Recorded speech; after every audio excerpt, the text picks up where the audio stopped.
Amikor Jézus látta, hogy Mária sír, és vele jött zsidók is sírnak, megrendült lelkében, és háborgott. A vele jött zsidók is sírnak, mindenki megvan, föl van bojdulva. Hová helyeztétek őt? Azt felelték, Uram, jöjj és lásd meg. Nézd meg, nézd meg. Ez a Lázár. Közülük néhányan pedig így szóltak, ő, aki a vak szemét megnyitotta, nem tudta volna megtenni? Hogy ez ne halljon meg?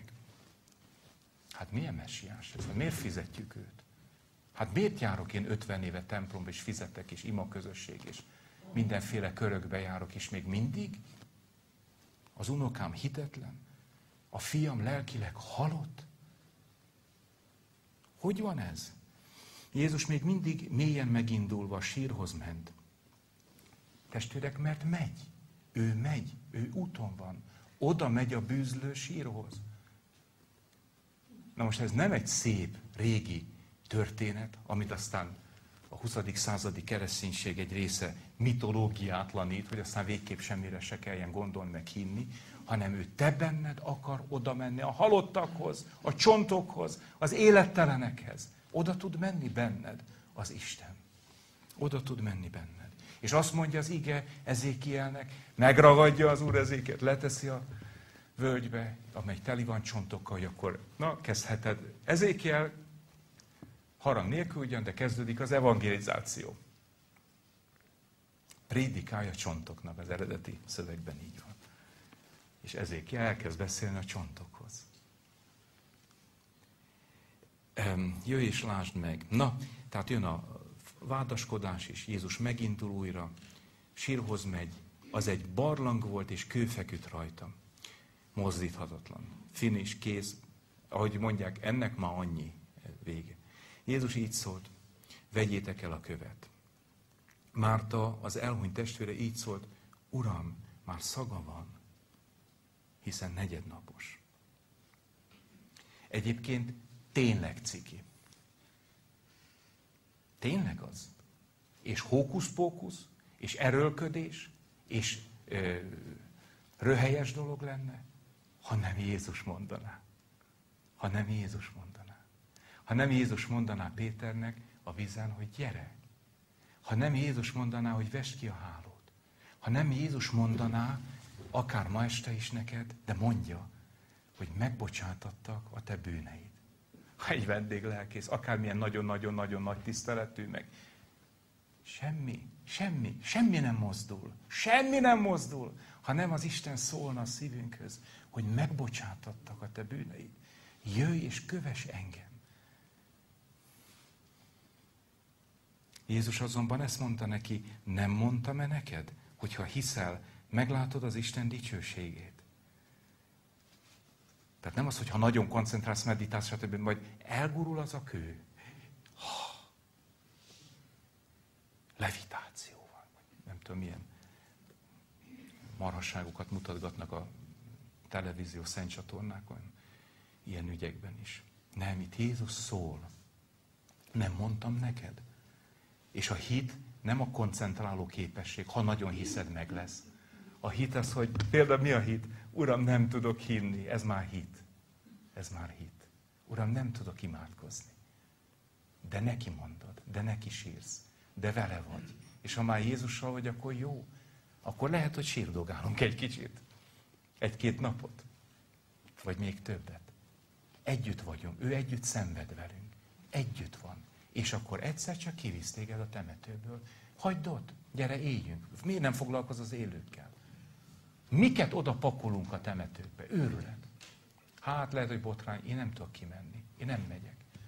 Néha kószálok a nagyszüleim sírja fele, de csak azért, mert hát nem tudom, nagyon nagy teli voltak szeretettel, Jézussal, és úgy rájuk, de hát nekem ez nem ő, nem ők.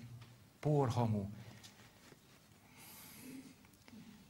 Rengeteg a dolgunk az élőkkel, az élő halottakkal, azok, akiknek már szaguk van.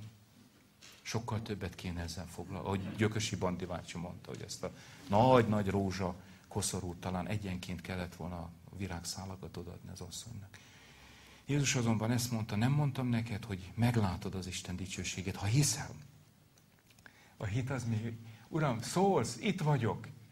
Uram, te tényleg azt mondtad, hogy megbocsátattak az én bűneim?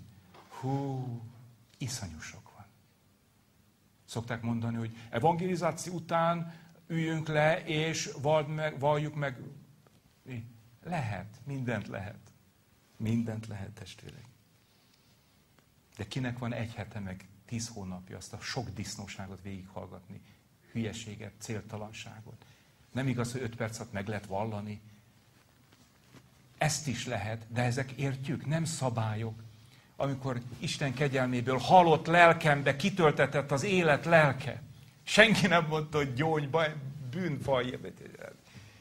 Alig vártam, hogy vége legyen a múzeumi fotós műszakomnak, ugrottam föl a motoromra, és mentem, becsengettem a testvérhez. Itt vagyok. Szeretnék beszélgetni. Nem tudtam, nem lehet a bűnökkel együtt élni. A lélek él, működik, érzékenyé tesz, kihányod, kiokádod, kisírod, kitisztulsz tőle, kipucolnak, ömlik belőled. De ezt az Úr látja az egészet, és vagy van rá 5 perced, vagy 10 perced, de a lélek munkálkodik, Isten lelke. Ezért mondja ő, vegyetek lelket. És ő elvezet titeket minden fontos állapotba, felismerésre. Elvették tehát a követ. Jézus pedig felemelte tekintet. Igen, hát van, amit ők tesznek meg. Tehát ennyi. Hát az egész presbitérium egyszer mondhatta volna, ruk, Lázár. De legalább a követ hengerítsék el. Amit Jézus mond, tedd, csináld, legyen Bibliád, olvasd el a János evangéliumot, gyere egy evangéliumot. Hát ezt megtehetjük. Vezetgetjük egymásra, hogy a kórház folyósóján műtét előtt, után, csövek lógnak innen-onnan, de az életet nem tudjuk egymásnak adni. Elvették a követ. Tehát van, ami a mi dolgunk, persze. Jézus pedig de Lázár meg mit csinált? Lázár mit tett? Megnézte az óráját, mindjárt föltámadok. Tulajdonképpen 8-ra volt tervezve, hát 5 perc késés. Koncentrálunk, összeszedjük magunkat. Nagyon hiszünk. Lázár készült a feltámadásra, hogy föl fog támadni, nem? Halott volt! De az igében az van, hogy hallják a halottak az ő hangját, és kijönnek a sírjaikból. Feltámaszt, mert ő, az élő Isten szól hozzájuk. Ez az evangéliumi kereszténység. Ez az új szövetség népe, akik hallják az ő hangját, és az a hang őket kiviszi a sírjaikból, bűneikből. Nem kell őket győzködni, hogy a babiloni parázna egyház egy részében folyik állandóan nyomorúságos vita, mi bűn, mi nem bűn. Ó, Istenem! És nem csak a hivatalosságok, és nem csak okoskodnak erről, hanem bennünk is folyik ez a küzdelem. Amikor Szentlélek nélkül mindent magyarázgatunk, igazolgatunk, projektálunk, hárítunk, elfolytunk. És kiárad a lélek, akkor te fogsz kiáltani, üvölteni. Ó, Uram, könyörülj rajtam! Eljöttél hozzám, halotthoz, bűnöshöz, paráznához. Ez téríti meg a tékozló fiút. Nem az, hogy ő begyakorolta a bűnvalló szövegeket, hanem az, hogy az atya fut elé. És aztán a szerelem, szeretet hatására ömlenek belőle a fájdalmak, bűnök. Isten szerelme, szeretete indít minket megtérésre. Elvették a követ, és ezt mondta Jézus. Atyám, hálát adok neked, hogy meghallgattál.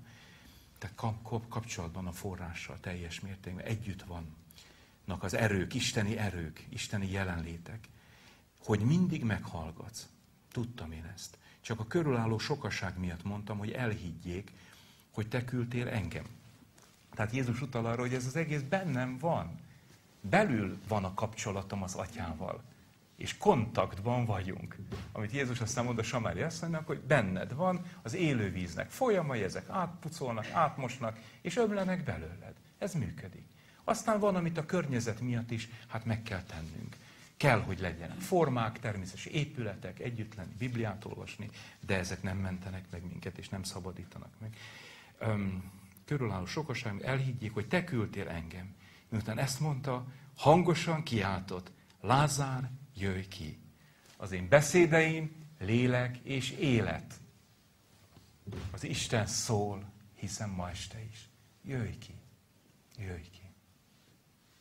Jöjj az életre.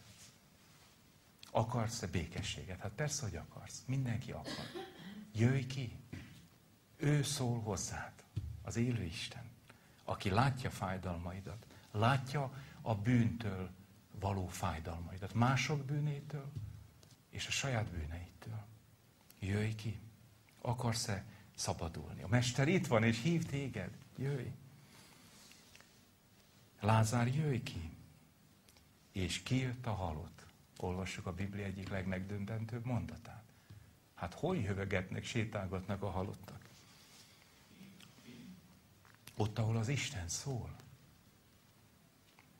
Én is ezt tudom mondani. Hálásan, örömmel, halott voltam, de íme élek. Ez történik meg minden emberrel, aki ez az Isten szól hozzánk.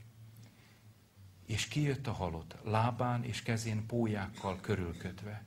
Arcát kendőt akarta. Jézus így szólt nekik, oldjátok fel, és hagyjátok elmenni. Én élek, ti is élni fogtok, mondja Jézus. Én vagyok a szőlőtő, és aki bennem marad, maradjatok bennem, akkor lesz életetek, akkor bennem lesztek, és megmaradtok. Úr Jézus, köszönjük, hogy a Te szavad, a Te igéd megszólal közöttünk és bennünk, a mi szívünkben is. Köszönjük, Urunk, hogy nincs olyan szervezet, nincs olyan ember, nincs olyan intézmény, aki ezt ki tudná találni. Hogy az Isten eljön hozzánk azért, hogy a bűnből, halálból, ördög hatalmából megszabadítson. És az élet fejedelme, az élet halni jön. Ó, Uram, hogy van ez? És nincs nagyobb szeretet annál, mint aki életét adja az ő barátaiért. És Te Istenként, Isten fiaként, tiszta, tökéletes, szeplőtlen bárányként adtad életedet Te ellenségeidért. A bűnösökért, a megkötözöttekért, a sátánistákért, a szenvedélybetegekért, a depressziósakért, a hinni nem tudókért. Azokért, akik nem tudnak hinni, nem tudnak imádkozni, nem tudnak evangelizációra elmenni. Akik távol vannak, akik talán állatok, talán növények, vagy éppen kövek, mozdíthatatlanok. De akiket az Isten kezébe vesz, azokból érző fiú, dobogó szívű fiú lesz. Kőből fiak lesznek. Köszönjük, hogy ma este is így szóltál hozzánk, és kérünk, drága Urunk, életfejedelme, hogy folytasd a Te munkádat bennünk, most is, és akkor is, amikor most éneklünk, beszélgetünk, hazamegyünk, ágyba fekszünk. Szólj hozzánk, Urunk, szólj az életbeszédével, folytasd a mi tanításunkat, a mi megtérítésünket, téríts magadhoz, Urunk, és megtérünk. Szabadíts meg, és megszabadulunk. Gyógyíts meg, és meggyógyulunk. És kérünk, állíts helyre minket. És köszönjük, Urunk, a bűnbocsánatot. Köszönjük, hogy drága, szent, megtöretett testedben magad vitted fel a fára bűneinket, elveszettségünket, a halált, a halálunkat, hogy nekünk életünk legyen, és bővölködjünk, és örök életünk legyen. Köszönjük, hogy nekünk örök és teljes életünk van, és ez az élet most, ma este is elkezdődhet, és rámondhatjuk, hogy igen,